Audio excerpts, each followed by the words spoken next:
wabarakatuh. Pada video ini saya akan menjelaskan 4 pemeriksaan kimia klinik, yaitu kolesterol, asam urat, kreatinin, dan ureum.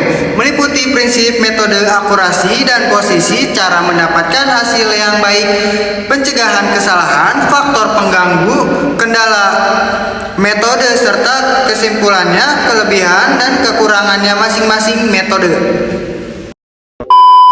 Tujuan pemeriksaan ureum bertujuan untuk mengukur kadar ureum dalam serum darah. Ureum adalah hasil akhir metabolisme protein yang dibentuk di hati dan dikeluarkan oleh ginjal. Karena itu, pemeriksaan ini dipakai untuk menilai fungsi ginjal yang paling utama: dehidrasi, gagal ginjal akut kronik, gangguan hati kadang menurun, status metabolisme protein. Prinsip metodenya, kebanyakan kit memakai metode enzimatik. Reaksi yang terjadi, ureum positif air dipecah oleh enzim urease menjadi amonia NH3 dan karbon oksida CO2. Amonia yang terbentuk akan bereaksi lagi dengan katagularat NADH, enzim GLDH, glutamat dehidrogenase, sehingga terbentuk glutamat, dan NADH berubah menjadi NADH+. Absorbansi pada spektrofotometer menurun. Penurunan absorbansi inilah yang sebanding dengan kadar ureum dalam darah. Reagen isi kit biasanya terdiri dari reagen 1R1, buffer penyangga pH, enzim GLDH, C-katagularat NADH, reagen 2R2, enzim urease, standar larutan ureum dengan konsentrasi tertentu, misalnya 40 mg atau desiliter atau 50 mg per desiliter, digunakan sebagai pembandingan untuk perhitungan. Sampel yang digunakan ada serum darah, paling dianjurkan plasma heparin, boleh jangan menggunakan plasma EDTA atau fluorida, mengganggu enzim. Penanganan sampel: tidak hemolisis, tidak lipemik berat, tidak ikterik berat.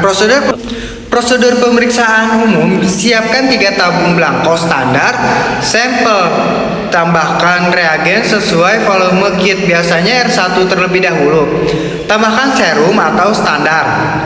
Inkubasi biasanya 37 derajat Celcius kurang lebih 1-5 menit. Tambahkan R2 urease. Baca absorbansi pada 340 nanometer menggunakan spektrofotometer. Perhitungannya, rumus yang dipakai contoh standar 40 mg desiliter. Jika hasil perhitungan 44 mg desiliter, berarti kadar ureum pasien 44 mg desiliter. Nilai rujukan normal dewasa 10-50 mg desiliter, dapat sedikit berbeda tiap kit lab. Interpretasi hasilnya: ureum meningkat, gagal ginjal, dehidrasi, shock, obstruksi saluran kemih, pendarahan saluran cerna, diet protein tinggi, ureum menurun, penyakit hati berat, malnutrisi, kehamilan, overhidrasi, faktor gangguannya. Interpretasi hasil bisa tidak akurat jika hemolisis berat, lipemia, ikterus tinggi, kontaminasi, anomenia, antikoagulan, EDTA, fluorida. Penyimpanan reagen disimpan pada 2-8 derajat Celcius di lemari es. Jangan dibekukan. Tutup rapat, hindari cahaya langsung. Kontrol mutu: setiap pemeriksaan harus disertai serum kontrol normal, serum kontrol abnormal. Tujuannya memastikan alat dan reagen bekerja dengan benar. Perhitungan ureum: A1 dikurangi A2 sampel dibagi A1 dikurangi A2 standar dikali kontrol standar. Nah, kontrol standarnya itu adalah 50.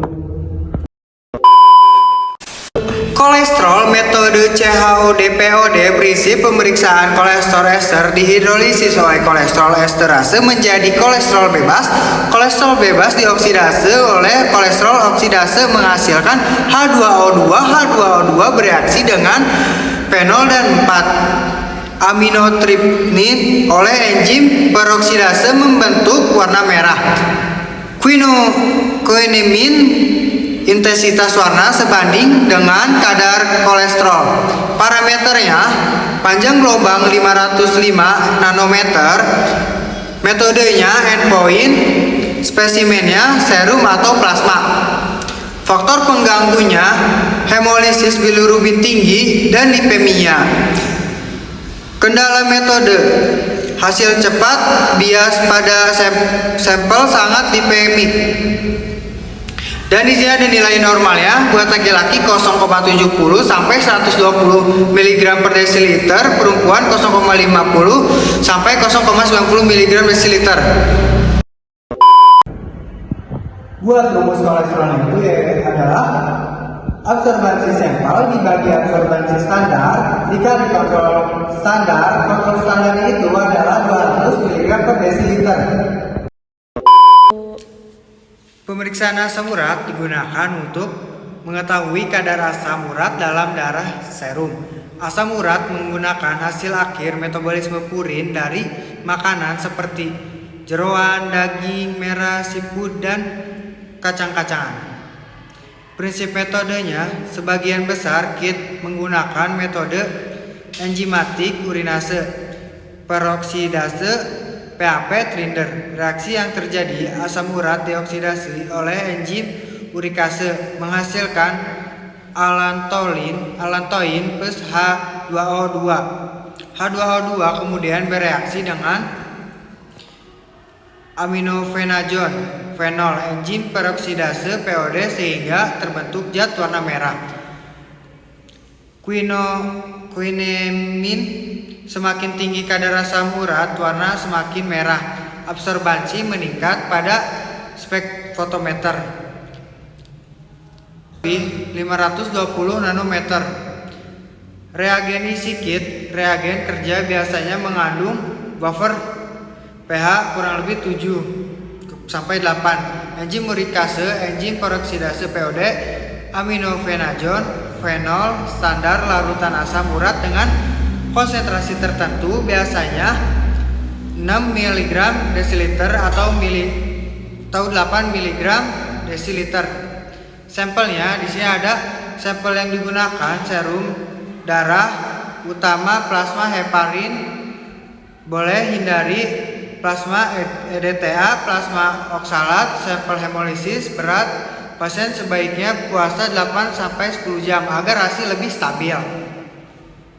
Prosedur pemeriksaannya yang umum, siapkan 3 tabung belangko standar, sampel, masukkan reagen kerja ke semua tabung, tambahkan standar ke tabung standar, serum ke tabung sampel, homogenkan, inkubasi 5-10 menit pada 37 derajat Celcius atau suhu ruang sesuai kit. Baca absorbansi pada 520 sampai 546 nanometer menggunakan spektrofotometer. Nilai rujukan normal pria 3,5 sampai 7,2 mg desiliter, wanita 2,6 sampai 6 mg desiliter. Dapat sedikit berbeda tiap laboratorium. Interpretasi hasilnya, asam urat meningkat disebut hiperosemia, gout arteritis, batu ginjal, gagal ginjal, leukemia, kemoterapi, konsumsi purin tinggi, obesitas.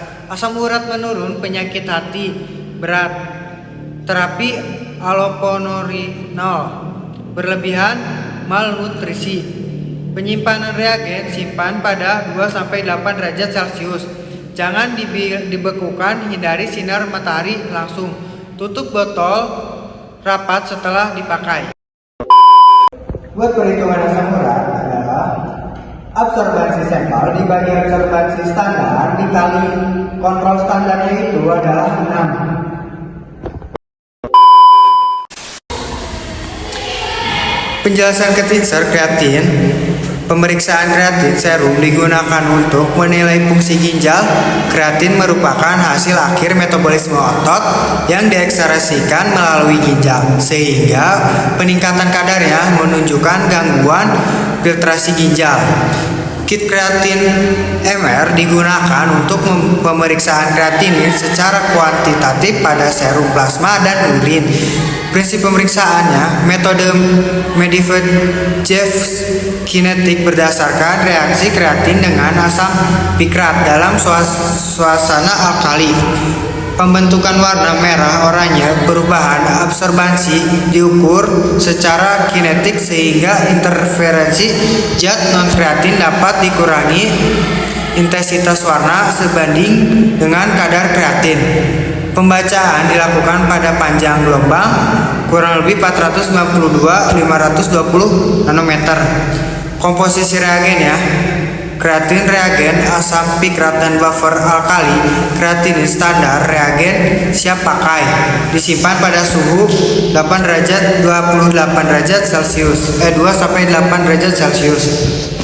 Sampelnya serum atau plasma jernih, tidak boleh hemolisis. Urin perlu pengenceran. Sampel harus disimpan dengan baik untuk menjaga stabilitas hasil. Prosedur singkatnya, reagen dan sampel disesuaikan suhu ruang. Reagen dicampur dengan sampel atau standar. Inkubasi sesuai waktu. Ukur absorbansi secara kinetik. Hitung kadar kreatinin. Nilai rujukan pria 0,7 sampai 1,3 mg per desiliter. Pada wanita 0,6 sampai 1,1 mg desiliter.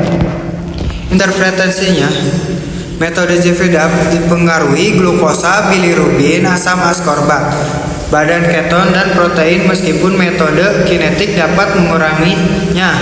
Kesimpulannya, kit kreatin MR metode Medvedev kinetik merupakan metode praktis dan ekonomis untuk pemeriksaan kreatinin serum dengan hasil yang tetap perlu dikaitkan dengan kondisi klinis pasien. Perhitungan kreatin A2 dikurangi A1 sampel dibagi A2 dikurangi A1 standar dikali kontrol standarnya 2 mg per desiliter. Cara menghindari kesalahan, yang pertama, jangan pakai sampel hemolisis.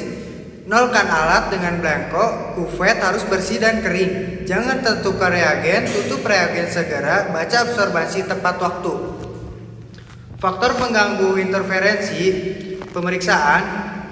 Gangguan utamanya adalah kolesterol, lipemia, bilirubin, hemolisis asam urat, vitamin C, hemolisis, ureum, kontaminasi anomia, bakteri, kreatin Jave, glukosa protein, keton, hasil bisa tinggi palsu. Kendala metode kreatinin, Jave kurang spesifik, ureum butuh alat UV, kolesterol perlu dipuasa, hasil mudah dipengaruhi kualitas sampel. Kelebihan dan kekurangannya kit. Kelebihannya cepat, kurang lebih 5 sampai 10 menit. Prosedur sederhananya, biaya murah, cocok pemeriksaan rutin, dan kekurangannya banyak interferensi, sangat bergantung kualitas sampel. Kesalahan dapat sedikit, hasil bisa jauh.